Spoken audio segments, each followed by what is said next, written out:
Hello everybody, I'm here to make a little rant video on progressive media and how it's constantly ruined by social justice warriors. Now, I'm not a hateful person, and I am not pointing fingers at anyone here. I'm just talking about how defensive people get when it comes to progressive media. I will talk about three pieces of progressive media, namely Steven Universe, Undertale, and Overwatch. Now, out of these three, I am only an active fan of Undertale, but as for the other two, it's more a matter of shit that went down and shit that's going to go down.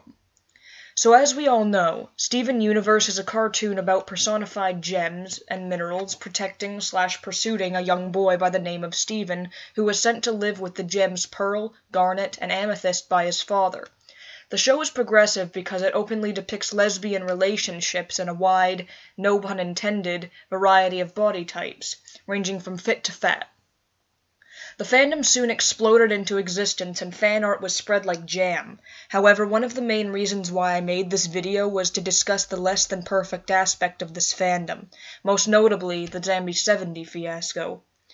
Zambi70, or Paige Paz, is a Mexican-American artist on Tumblr who frequently draws characters from Steven Universe. The fandom soon had a bone to pick with her when she drew the character Rose Quartz with a skinny body. This wasn't the only quarrel that it had with her. Another example is when she drew her the character Sardonyx with blonde curly hair instead of a dark yellow triangle, and people called her out for erasing black culture.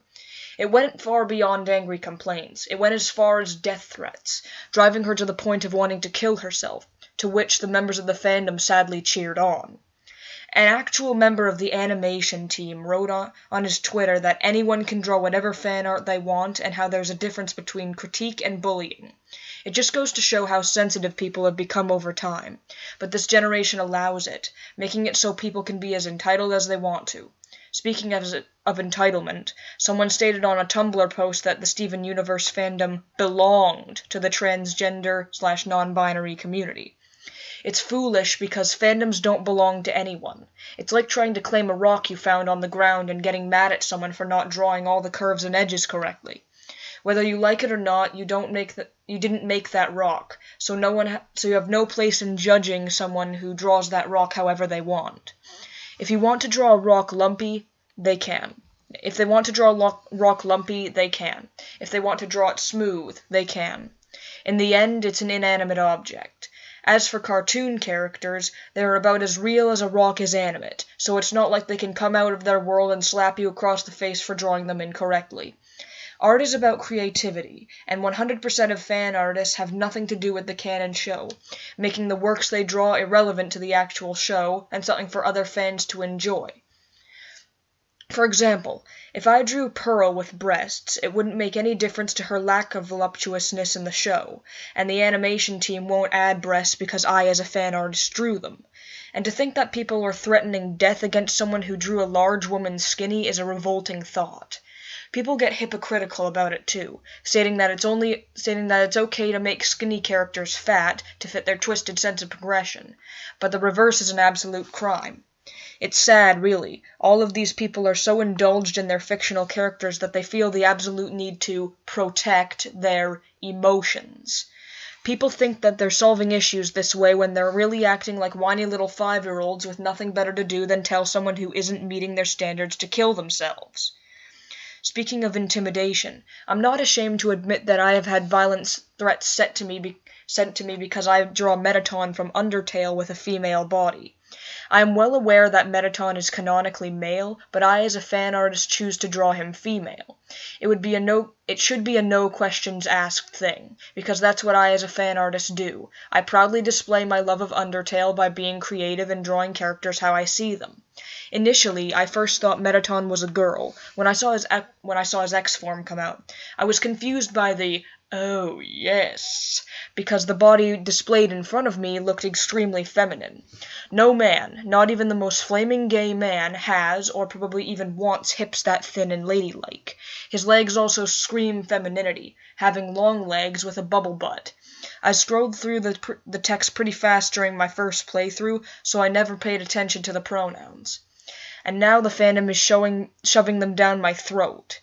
The magnitude of the insults thrown towards me weren't as bad as Zammy's 70s, and I was never feeling suicidal. However, it ate up for it in me having to fight my own battle.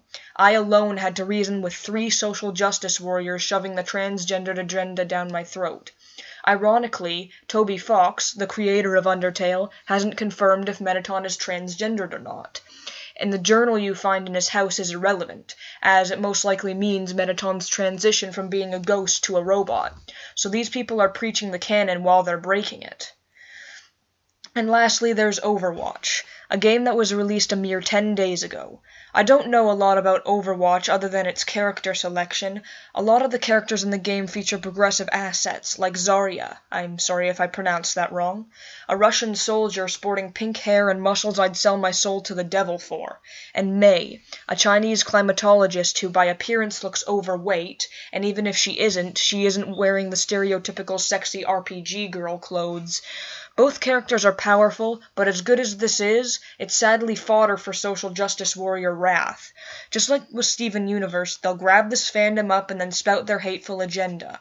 It's sad to say, but the Overwatch fandom is just a disaster waiting to happen. They will just grab it, stroke it, and call it theirs. It's disappointing how you cannot have a middle ground with anything like this, as if it's a game depicting only sexy ladies, the only fandom you get is the type of men who live in their mother's basement and think women are their property, while with progressive media, the fandom you get is a variety of people who are soon overthrown by these left-wing nutjobs. It's a never-ending cycle. I just needed to get this off my chest. Thank you for watching my video.